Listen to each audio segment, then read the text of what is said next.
Hello and welcome to 18 WJTS Inform. I'm your host, Bill Potter. We're going to find out more about the Dubois County Community Foundation, basically the makeup of the board and some new endowments that have been created. Also, we're going to talk about the Legacy Society. Let's find out what that is. Joining us in the studio is the Executive Director for the Dubois County Community Foundation, Clayton Boyles. Hello. Also joining us is the President of the Dubois County Community Foundation Board, and that is Andrea Tooley. Welcome to both of you. Morning, Bill. Thanks for having us. Well, we're introducing a new president of your board. Yep. Clayton explained that, and you also have a new board member. Sure. As you said, I'm the executive director, which means I'm actually a paid staff member. We have a staff of 5 at the Community Foundation, but we are governed by a group of 15 volunteer board members, and each board member serves a term at the Community Foundation and has the opportunity to serve 3 terms. And so one term is 3 years, and so you have the opportunity to serve 3-year terms. So a board member can serve up to 9 years, and Andrea Tooley is entering her 8th year and is going to be our board president for the next 2. Congratulations. Thank you. Well, before we introduce the new director, let's go to Andrea since we've kind of introduced. Tell us about yourself. I know you, but tell us about yourself. So I was born and raised in Huntingburg. I've lived here my whole life. I now live in Huntingburg with my husband Jeff and our 2 children. Recently started my own business on 4th Street, so I have a small women's boutique called Firefly. So I'm a business owner. I've been involved in the foundation. This is my 8th year. I've served on the grants committee, the governance committee. I served as secretary. So I'm very familiar with the organization, and I just love the work they do. And you're somewhat familiar with nonprofits. Absolutely. And some people go, I think I know her face. Yeah. With the kids' place in Huntingburg. Yes, Yeah. I was the director there for almost 5 years. So, and then served on the board afterwards for several also. Okay. And we also have a new board member. Yes, we do. Helen Camacho is our newest board member. She is in her 1st year, has the ability, like I said, to serve 9. And so we have board members who are in their 8th and 9th years and those that are in their 1st and 2nd and everywhere in between. And we like to see our board makeup of being having some more matured term board members and some younger in their younger terms, just because we want continuity that will last a long time. And so those 15 board members have been great for us. But Helen, particular, she is from Huntingburg, works at German American as a personal banker, involved in the community in a lot of different ways. Most notably, and something that probably you have experienced with her, is through her involvement with ALASI, the American Latino Association of Southern Indiana.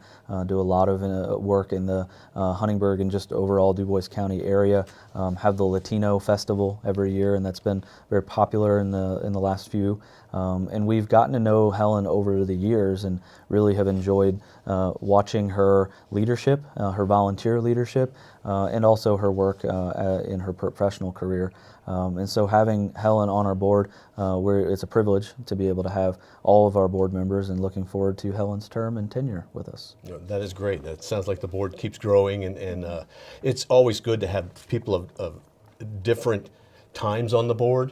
I know, having been on boards myself, there's always those who are matured, who have been on the board for a while, and new ones always bring new ideas. Yeah. So it's great. Good luck with that. That's the hope. We want to have a very good broad representation of our board, from younger individuals to older individuals, male, female, socioeconomic class, race, ethnicity. Geographic location is also very important to our board. We represent our whole Dubois County area. And whether that be Jasper or Birdseye, Ferdinand or Huntingburg, Holland or Ireland, Dubois, and I think I got them all, mostly. But the point being is that we want not only some of our grant making to be in all areas of our county, but we want representation from volunteers like Andrea, who represents the southwest Dubois County area in a lot of ways, but has a lot of knowledge and working relationships throughout our county. So it's not particular to an area, but generally we want to see a good geographic diversity. Now, at the beginning of the show, I alluded to the Legacy Society. Yes. What is that?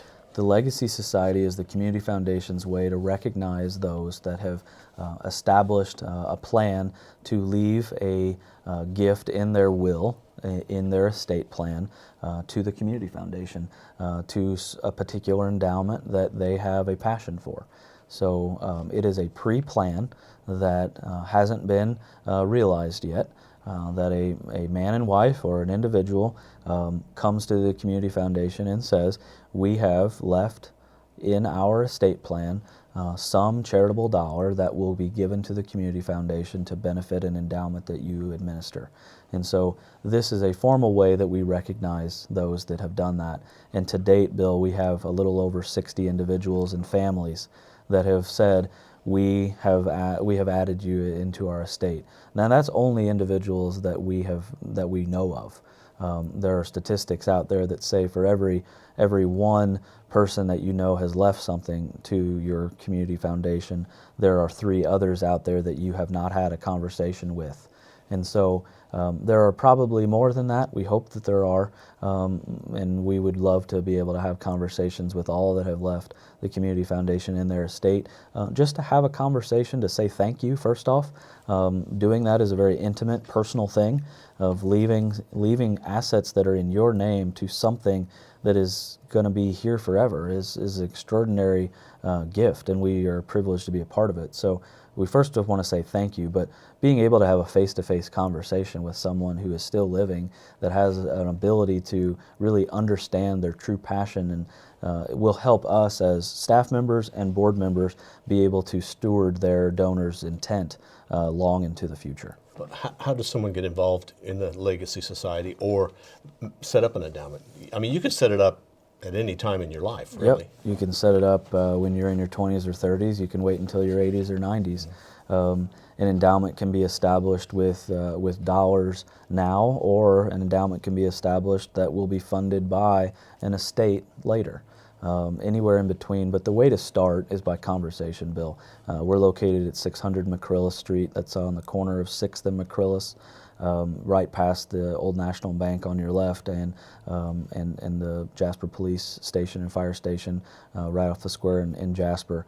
Come into our office and get a free cup of coffee. Coffee's always hot, and we're ready to have a conversation. And it is not something that we are going to drill down and be hard driving salesmen on. We are interested in understanding what your passion is, and if we are the right vehicle and the right fit and partner for you in philanthropy, we want to help that. But if we're not, we help conversations start with other ways that people can get involved in the community. So we may refer individuals to go and work with another organization to fulfill their intent. So it starts with a conversation. And I'd imagine a lot of these endowments get started later in our life. That's maybe when they come to you and go, well, I know I'm in my golden years, and I would like to make an endowment. But it's something we should maybe be thinking about at other points in our life. Yeah. People think about estate planning probably too late in life because the average age that someone starts actually planning for their estate is in their mid-50s. And so that you wouldn't think that necessarily, but that's a great time to really go and think about having an estate. I'm just 30 now, and I have had an estate plan through working with my attorney for the last several years. And it's an education thing as well. I mean, I talk about it on camera. I talk about it with people in the community. So I better do what I say that you should. So I have, but it's good because I have 2 small children. What happens to me? You have that conversation about how they're going to be provided for and cared for, and then the assets that I've accumulated so far in life. Where do those go? But as we start maturing and have a larger estate, more things coming into our estate plan, and as you mentioned, being involved in community events and community organizations throughout your life, you start seeing something that may be something that you want to give to long term. And so there may be a cause that you and your wife have been passionate about for years and years, and you say, I think now's time to ensure that this organization will remain vibrant every year, even if I'm no longer giving to it. That's why an endowment comes in, when an endowment comes into play. You said there's something like 60 endowments through the Dubois County Community Foundation? So I was referring to the 60 individuals or families that have left or are formally recognized that the foundation is in their estate plan, but we actually have over 450 endowments at the Community Foundation. Wow. So okay. ranging from churches to Boy Scout troops to a kid's place has an endowment, other nonprofit organizations, endowments that are named after individuals that are unrestricted endowments. There's scholarships, which we're going to be getting into in just a little bit on a couple of the new endowments for this year that we'll be able to highlight the different types of funds that people set up. Well, we'll have Andrea kind of go through some new endowments that are new for this year. Or okay, so they're new for this year. Maybe give people an idea of the sort of endowments that you can set up. So, Andrea? So the two I'd like to highlight, one is the J.E. Houchin Scholarship Endowment. And that endowment was started by Jay's loved ones. Jay was an employee of Far Best Foods for many years. And so this scholarship endowment, it would provide a scholarship for students who are employees or dependents of employees of Far Best Foods who are pursuing a degree in math, science, engineering, agriculture, maintenance, or a related field of study. So that's the J.E. Houchin Scholarship Endowment. And with that endowment, it shows how really, in a way, you can get really specific if you would like, which is perfect. That's great. Yeah. But then also you can be wide open. I guess it can also give it as an unrestricted if they like to make it. Absolutely. Okay. Yeah. The other one you want to talk about? The other one is Dr. Emily Ann Rauscher, and it's also a scholarship endowment. And this endowment, scholarship endowment, would provide scholarships for graduating seniors from a Dubois County high school who are going to be attending the University of Southern Indiana and pursuing a degree in communication studies or related field. And Dr. Emily's parents started this following her passing as a way to honor her memory. Well, so endowments are things that are set up. I guess money is put in there, and basically the interest then is used, right? That's so correct. people understand what an endowment is. It's not like they're giving you money and it'll be spent within a year. That's not the case. The structure is that an endowment is created, and the initial amount and any gifts that come later in time are all invested. We have a little over about $44 million in assets now at the Community Foundation. All of those assets are invested within our investment pool, and the interest drawn from that investment is given out in the form of a grant every year. And it's a sustainable grant amount. It doesn't ebb and flow too much, and it ensures that the donor knows around the amount that will go out every year, and the nonprofit then has the ability to start pre-planning a little bit for the endowment dollars that they will be receiving. But the structure is an endowment is built with the principal being protected for long-term and forever. So an endowment can and will last forever. We live off the interest, which we call, that we send out in the form of a grant every year. Okay, so that way for people to understand, it's money that is there in perpetuity. Yep. It goes forever. Absolutely. Anything either of you'd like to add? Yeah, I have just a few more endowments that I'd like to share about. Just a few. We have two new funds this year that were set up, and they were called unrestricted endowments. And those endowments are for the Community Foundation to be able to utilize to be able to be nimble and flexible with our grant making to community groups and organizations that have a grant request. We have two funds, and the first one is the Van and Nancy Ziegler Endowment, and the second is the Farrell and Judy Gosman Endowment. Both couples from this area have been a part of the community for years and years and give back. They couldn't choose a particular organization that they wanted to fund solely because they have many interests in the community and want to ensure that the county, our county, has the ability to have flexible dollars to meet the needs and the demands that we'll have in 25 and 50 years, because we don't know what we're going to fund in 25 or 50 years. But having unrestricted community grant-making dollars like the Gosman and the Ziegler endowments, we have the ability to be meeting those needs. The final one I want to share about was a private foundation in our county that was established years ago by Stan Kremp. It was called the Dubois County Catholic Schools Foundation. The board members of the Catholic Schools Foundation, which are family members of Stan Kremp, made the cognitive decision and intent to transfer the assets to the Community Foundation to carry on the intent that Stan had to give back and support Dubois County Catholic schools. And so they will still be involved in the fund. They will be advisors of the fund and be able to recommend where they want their grant dollars to go, but they don't have to worry about the investment, the finance, the reporting aspects of it anymore, because we have to have the ability to administer that for them.